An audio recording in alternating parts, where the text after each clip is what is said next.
Hi to everyone, एक बार फिर से आप सबका स्वागत है एसएससी वाला चैनल पे। तो आइए जरा हम लोग चलते हैं अपने सेशन की तरफ। जैसा कि मैंने आप लोगों को बोला था कि हम लोग यूपी के लिए जो अपने इंपॉर्टेंट क्वेश्चंस हैं उन सभी को हम लोग कवर करेंगे। तो आज है अपना पॉलिटी का डे 1। मैंने प्रीवियस ईयर पेपर्स करा दिए हैं, नहीं देखा है तो आप देख लीजिएगा उनको। लेकिन आज हम आते हैं पॉलिटी की तरफ, देखते हैं कौन कौन से इंपॉर्टेंट क्वेश्चन हैं जो अपने एग्जाम के लिए इंपॉर्टेंट है। सेशन को एक बार अपने दोस्तों तक भी पहुंचा दीजिएगा सो दैट वो भी एक बार इसको चेकआउट कर पाए। इसके अलावा यहाँ पे आपको पीडीएफ मिलेगी, आप पीडीएफ ले सकते हैं। एसएससी जीडी फाउंडेशन बैच जो है आप इसको भी परचेज कर सकते हो और एसएससी जीडी का महापैक भी आपके लिए अवेलेबल है। तो I hope all are good to go. Total आपके लिए 50 सवाल होने वाले हैं, तो don't waste the time, let's begin the session. Alright, पहला सवाल बताइए।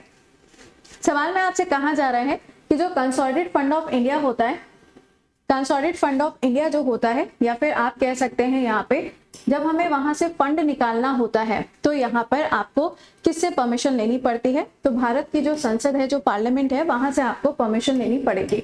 इसके लिए कौन सा आर्टिकल हमारे कॉन्स्टिट्यूशन में है? तो ये हो जाएगा। अगर आपसे पूछा जाता है इमरजेंसी फंड, तो इमरजेंसी फंड के लिए कौन सा आर्टिकल है? तो ये हो जाएगा आपका आर्टिकल नंबर 267। अगला सवाल, करों और अन्य प्रतियों यानी कि कर, दैट मीन्स टैक्स, और बाकी जो रिसिप्ट्स होते हैं उनके लिए अगर हम बात करें तो आपको जो रेवेन्यू रिसीव होता है वो आपको कौन से फंड में मिलेगा? कंसोलिडेटेड फंड ऑफ इंडिया के अंदर देखने को मिलता है। अगर हम बात कर रहे हैं सर्वोच्च न्यायालय यानी कि सुप्रीम कोर्ट की, तो द नेम द फर्स्ट जज ऑफ द सुप्रीम कोर्ट जिनके अगेंस्ट क्या किया गया था? महाभियोग की प्रक्रिया को लाया गया था। तो उनका नाम क्या हो जाएगा यहाँ पे? रामास्वामी जी। अगर कभी आपसे पूछा जाए कि जो इम्पीचमेंट है, जो महाभियोग की प्रक्रिया है सुप्रीम कोर्ट के अंदर, ये आपको कहां पर देखने को मिलेगी? तो हमेशा याद रखिएगा कि पहली चीज, ये जो प्रक्रिया है ये सिर्फ और सिर्फ राष्ट्रपति के लिए होती है, आर्टिकल नंबर 61 के अंदर। लेकिन ये जो सेम प्रोसेस है, ये सेम प्रोसेस सुप्रीम कोर्ट और हाई कोर्ट के जो जजेस होते हैं इनके लिए भी इस्तेमाल किया जाता है। अगर हम सुप्रीम कोर्ट की बात करेंगे तो आर्टिकल आपको ये देखने को मिलेगा। अगला, रिटायरमेंट किसका? अ जज of the high court can undertake the practice in, यानी कि जब रिटायरमेंट हो जाता है हाई कोर्ट के जज का तो वो प्रैक्टिस कहाँ पे करेगा? किसी भी कोर्ट के अंदर कर सकता, लेकिन वहां नहीं जहां पे वो अभी तक काम कर रहा था। अगला, हमारे संविधान के अंदर जो फंडामेंटल राइट्स हैं, है ना, क्या है? फंडामेंटल राइट्स हैं। ये क्या हो जाएंगे? तो भाई देखिए, फंडामेंटल राइट जो है ये एक बेसिक राइट है। कहाँ पे दिया गया है? भाग 3 के अंदर ये दिए गए हैं। आर्टिकल नंबर 12 से लेके 35 के बीच में आपको देखने को मिलेंगे। अगला, मंडल कमीशन। मंडल कमीशन की अगर हम रिपोर्ट की बात करते हैं तो ये किसके लिए है? ओबीसी के लिए है। आप देखोगे 1979 में, और कितना परसेंट रिजर्वेशन? 27% रिजर्वेशन आपको देखने को मिलेगा। Power to increase the number, यानी कि अगर हम सुप्रीम कोर्ट की बात करें, सर्वोच्च न्यायालय की बात करते हैं, तो यहाँ पे जजेस की अगर संख्या को बढ़ाना है तो कौन बढ़ा सकता है? तो ये संसद के द्वारा किया जाएगा। फंडामेंटल ड्यूटीज यानी कि मौलिक कर्तव्यों की अगर बात आती है तो कॉन्स्टिट्यूशन के अंदर इनको किसके रिकमेंडेशन पे जोड़ा जाता है? तो ये कौन सी होगी यहाँ पे? स्वर्ण सिंह कमेटी। इसको कब जोड़ा जाएगा? तो 42 कॉन्स्टिट्यूशन अमेंडमेंट एक्ट 1976 के द्वारा इसको जोड़ा जाता है। अगला सवाल, केंद्र और राज्य के बीच में जो विवाद होते हैं उसके लिए आप अगर देखेंगे तो आपको यहाँ पर क्या मिलेगा? सुप्रीम कोर्ट का जजमेंट देखने को मिलता है। लेकिन ये किसके अंदर आता है? तो ये ओरिजिनल जुरिसडिक्शन के अंदर आता है। आर्टिकल नंबर 131 के अंदर इसको दिया गया है। आपको बताना है कौन सा ऐसा हमारे संविधान के अंदर शेड्यूल दिया गया है जो कि किसके बारे में बात करता है? दल बदल कानून के बारे में बात करता है। तो कौन सा वाला होगा? 10th शेड्यूल होगा। 52 संविधान संशोधन होगा। दल बदल कानून जो है ये किसके समय पर आता है? तो ये राजीव गांधी जी के समय पर आपको देखने को मिलेगा। अगला, अगर हम इकोनॉमिक जस्टिस की बात करते हैं तो हमारे संविधान के अंदर किस टाइप की इकोनॉमिक जस्टिस की बात हो रही है? तो ये कहां पर आपको मिलेगा? एक तो प्रस्तावना प्रियम्बल के अंदर, दूसरा डीपीएसपी के अंदर आपको ये देखने को मिलता है, नीति निर्देश एवं तथ्य। अगर हम प्रस्तावना की बात करें, ये यूएसए से आया है। अगर हम इसकी बात करेंगे तो ये आपको आयरलैंड से देखने को मिलेगा। अगला सवाल, पहला जो शेड्यूल है या पहली अनुसूची जो है वो किस चीज के बारे में बताती है? तो ये बताएगी यूनियन एंड इट्स टेरिटरी, यानी कि आर्टिकल नंबर 1 से लेके आर्टिकल नंबर 4 के बीच में आपको जितने भी आर्टिकल्स मिलते हैं वो आपको किसमें मिलेगा, शेड्यूल नंबर 1 में देखने को मिलता है। सवाल, कौन सा ऐसा शेड्यूल है, यानी कि कौन सी ऐसी अनुसूची है जो कि राष्ट्रपति और राज्य के राज्यपाल से संबंधित है? तो इसका आंसर क्या होगा, शेड्यूल नंबर 2। कई बार आपसे पूछा जाता है कि हमारे संविधान के अंदर कुल आपको कितनी अनुसूचियां मिलती हैं, तो 12। ठीक है, अगर कहा जाए कि जब संविधान बनाया गया था तब कितनी अनुसूचियां थी, तो हो गया 8। सबसे आखिरी वाली कौन सी है, नगर पालिका, म्युनिसिपल कॉर्पोरेशन। अगला सवाल, कहा जा रहा है कि जब हम सेपरेशन की बात करते हैं, अलग अलग कार्य की बात करते हैं जुडिशरी का एग्जीक्यूटिव से, तो यहाँ पर कौन सा अनुच्छेद हमारे संविधान में है? तो आर्टिकल नंबर 50 दिया गया है। कहाँ पर है, डीपीएसपी के अंदर इसको मेंशन किया गया है। अगला, कैबिनेट सिस्टम और कलेक्टिव रिस्पॉन्सिबिलिटी, यानी कि कैबिनेट प्रणाली और सामूहिक जिम्मेदारी का योगदान किसका है, मतलब कहाँ से लिया गया? तो ये ब्रिटेन से कॉन्सेप्ट लिया गया है। ठीक है, अच्छा ब्रिटेन की बात आ रही है तो आप मुझे बताइएगा कमेंट बॉक्स में, rule of law article number 14 के अंदर ये दिया गया है। ठीक है, आपको बताना है कि कॉन्सेप्ट कहाँ से लिया गया। अगला है, 2 बेसिक प्रिंसिपल्स होते हैं लिबरल थ्योरी के, आपको बताना है कि वो प्रिंसिपल्स कौन से हैं, किसके द्वारा जो बताए गए हैं, जो बताए गए हैं जॉन लॉक के द्वारा। तो इसका आंसर होगा, एक तो भाई वोट देना, एडल्ट फ्रेंचाइज, और दूसरा क्या है, संपत्ति का अधिकार। ये दोनों आपको देखने को मिलते हैं। अगला सवाल, मान लीजिए यदि किसी राज्य के राज्यपाल को केंद्र शासित प्रदेश का प्रशासन नियुक्त किया जाता है तो वह अपने कार्यों का क्या अभ्यास करता है? तो सिंपल सी बात है, ये कैसे, किसकी मतलब किसकी एडवाइस पे काम करेगा? तो काउंसिल ऑफ मिनिस्टर के काम, मतलब उनके एडवाइस पे काम करता है। यानी कि जो राज्यपाल होता है ये काउंसिल ऑफ मिनिस्टर की जो सलाह होती है इसके ऊपर काम करता है। यही सेम चीज अगर आप देखेंगे तो जब हम राष्ट्रपति की बात करते हैं तो राष्ट्रपति के केस में भी यही सेम चीज आपको देखने को मिलती है। अगला, vote on account is pass the general discussion. मान लीजिए कि वोट ऑन अकाउंट के ऊपर कोई बिल आता है, कोई प्रस्ताव आता है, कोई प्रोविजन आता है, तो ये जनरल डिस्कशन के थ्रू पास हो जाता है। अगला, 8वीं जो अनुसूची है हमारे संविधान के अंदर, इसके अंदर आप देखेंगे तो आपको बहुत सारी भाषाएं देखने को मिलती हैं। टोटल 22 भाषाएं इसके अंदर है। ठीक है, जिसमें से सबसे पहली भाषा जो जोड़ी गई वो थी सिंधी भाषा, और सबसे आखिरी जो भाषा जोड़ी गई है वो है उड़िया भाषा। अगला, power to regulate the right of the citizen in India. सवाल में कहा जा रहा है कि भारत के अंदर अगर हम नागरिकता की बात करते हैं तो उनके अधिकारों को कौन रेगुलेट करता है? तो संसद के द्वारा इसको रेगुलेट किया जाता है। कौन सा अनुच्छेद है? तो आर्टिकल नंबर 11 आपको देखने को मिलेगा, जो कि कहता है कि नागरिकता का अगर कोई भी प्रस्ताव है तो उसके अंदर कोई बदलाव होगा तो वो संसद के द्वारा ही किया जाता है। अगला, आर्टिकल नंबर 75C जो है, ये जो अनुच्छेद है, कहा जा रहा है कि ये के अनुसार मंत्री परिषद सामूहिक रूप से किसके लिए जिम्मेदार होते हैं? तो ये संसद के लिए जिम्मेदार होते हैं। अगला सवाल, किसी व्यक्ति को हिरासत में लेने के मामले में अनुच्छेद नंबर कौन सा है? 226 के तहत कार्यवाही। तो यहाँ पे भाई क्या होगा? क्रिमिनल प्रोसीडिंग आपको देखने को मिलती है। ध्यान दीजिएगा कि जब हम बात कर रहे हैं आर्टिकल नंबर 226 की, तो in case of the detention की बात हो रही है, लेकिन ये कहाँ पर डिटेंशन होगा? हाई कोर्ट के अंदर। कहाँ पर? हाई कोर्ट के अंदर। और क्या यूज होगी? यहाँ पे रिट का इस्तेमाल किया जाएगा। लेकिन यही चीज अगर हम सुप्रीम कोर्ट में बात करेंगे तो आर्टिकल नंबर 32 आपको देखने को मिलता है।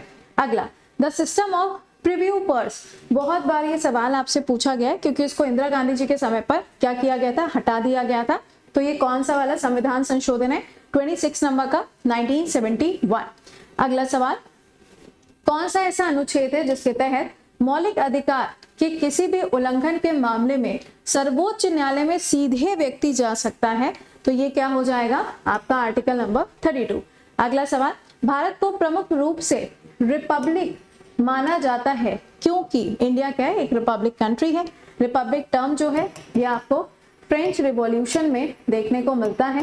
क्वेश्चन में आपसे कहा जा रहा है कि भाई हम इसे रिपब्लिक क्यों कह रहे हैं? क्योंकि हर जगह पे आप देखेंगे तो आपको एक हेड देखने को मिलता है।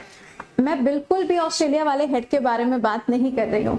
अगला सवाल, बताइए भारत के संविधान के हिसाब से ड्यूटी ऑफ द सीएम। तो भाई ड्यूटी ऑफ द सीएम किसमें दी है? आर्टिकल नंबर 167 के अंदर दिया गया है। कौन सा ऐसा संशोधन है, ठीक है ना, आप देखेंगे जिसके अंदर जो एजुकेशन है वो दिया गया है। तो 21A 86 कॉन्स्टिट्यूशन अमेंडमेंट एक्ट 2002 आपको देखने को मिलता है। लेकिन यहीं पर अगर आप देखोगे तो 11th नंबर की जो ड्यूटी है ये आपको मिलती है किसके अंदर, फंडामेंटल ड्यूटीज के अंदर। और एक आर्टिकल भी है, आर्टिकल नंबर 45, उसमें भी आपको एजुकेशन देखने को मिलेगा। अगला, संपत्ति का अधिकार आपको बताना है। तो भाई मोरारजी देसाई जी के समय पर, और इसको क्या कर दिया गया, एक कानूनी अधिकार बना दिया गया, लीगल राइट बना दिया गया। 44th कॉन्स्टिट्यूशन अमेंडमेंट एक्ट किया गया 1978 के अंदर। अगला, कहा जा रहा है कि कौन सा ऐसा अमेंडमेंट है जिसके अंदर same person as a governor of 2 or more state, यानी कि एक ही राज्यपाल को एक से ज्यादा राज्यों के लिए नियुक्त किया जा सकता है। तो ये हो जाएगा 7th कॉन्स्टिट्यूशन अमेंडमेंट एक्ट। अगला देखिएगा, जो मनी बिल होता है, जो धन विधेयक होता है, जब विधान परिषद में भेजा जाता है तो उसे यह बिल कितने समय में वापस करना होता है।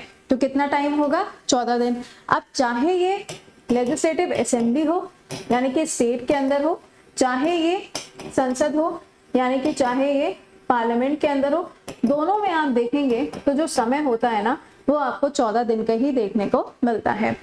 मनी बिल की जो परिभाषा है ये कौन से अनुच्छेद में दी गई है, तो ये आएगा 110 के अंदर। यही अगर आपसे पूछा जाता है एप्रोप्रिएशन बिल तो 114 में है। अगर आपसे पूछा जाए फाइनेंस बिल तो 117 में ये दिया गया है।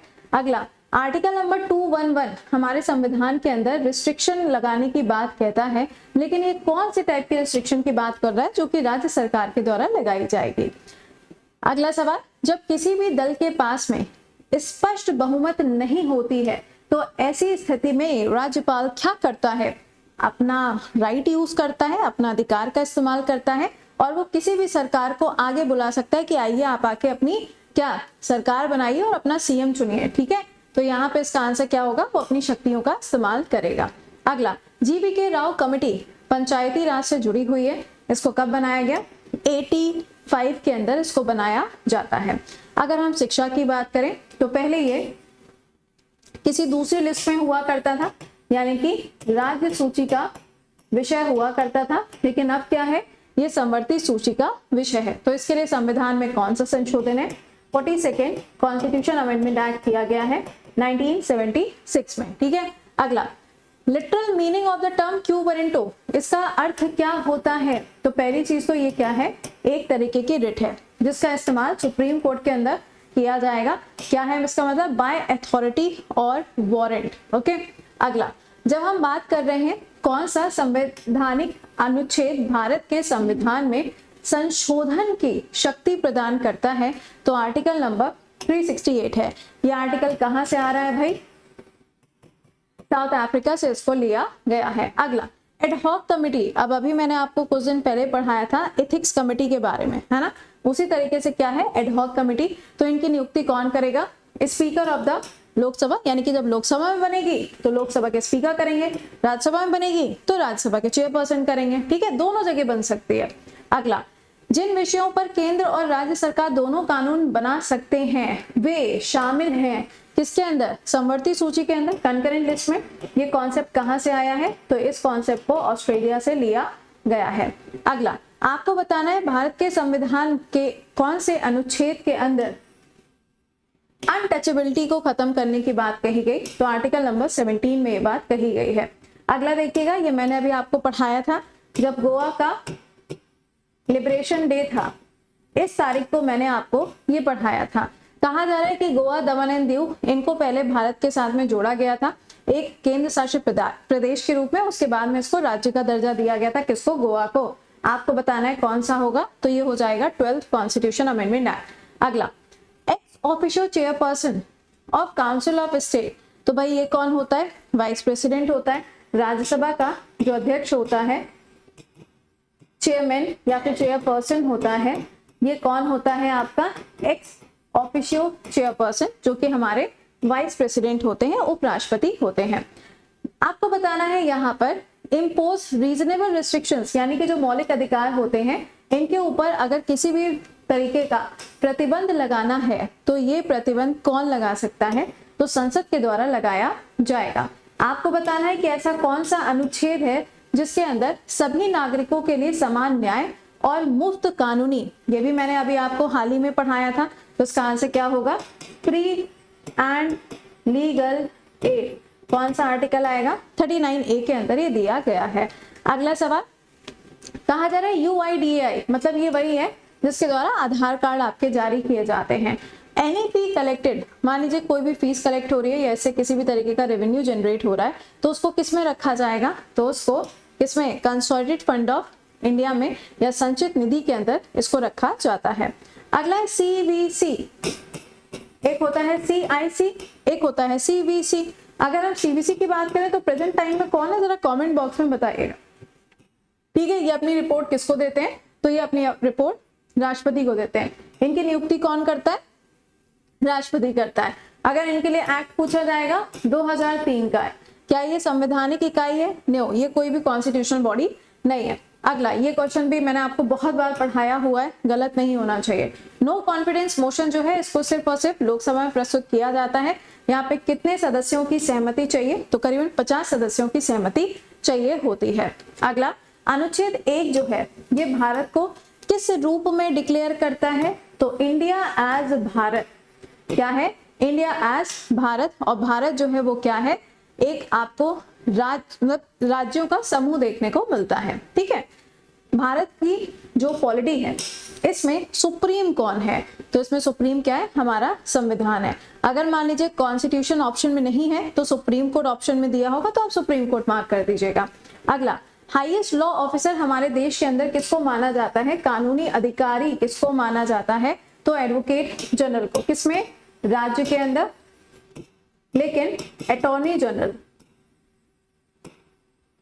जनरल ये कहाँ हो जाएगा? तो ये हो जाएगा संघ में या फिर सेंटर के अंदर। ठीक है, तो मैंने आपको यहाँ पे टोटल 50 क्वेश्चन जो है वो सॉल्व कराए। आप मुझे बताइएगा कि आपने कितने क्वेश्चन सॉल्व किए। कल भी आपका यही सेम सेशन होगा, क्योंकि मैंने आपको जो प्लानर बताया था उसमें 3-4 दिन आपका पॉलिटी है। तो आई होप कि आपने सारे क्वेश्चंस को करेक्टली मेंशन किया होगा। लगातार पढ़ाई करो, जो कुछ पढ़ा है उसका रिवीजन आपको हम यहाँ करा रहे हैं। रेगुलर आप अपनी जो भी टेक्स्ट बुक जो कुछ भी पढ़ रहे हो यहाँ पे आके क्वेश्चन सॉल्व करिए। You are going to rock in the examination. ठीक है, चलिए तो मिलते हैं आप लोगों से अब हम कल सुबह 7 बजे। टिल देन खुश रहिए, मुस्कुराते रहिए और सेशन को दूसरों तक भी पहुंचाइएगा। Bye bye and take care, good night to all.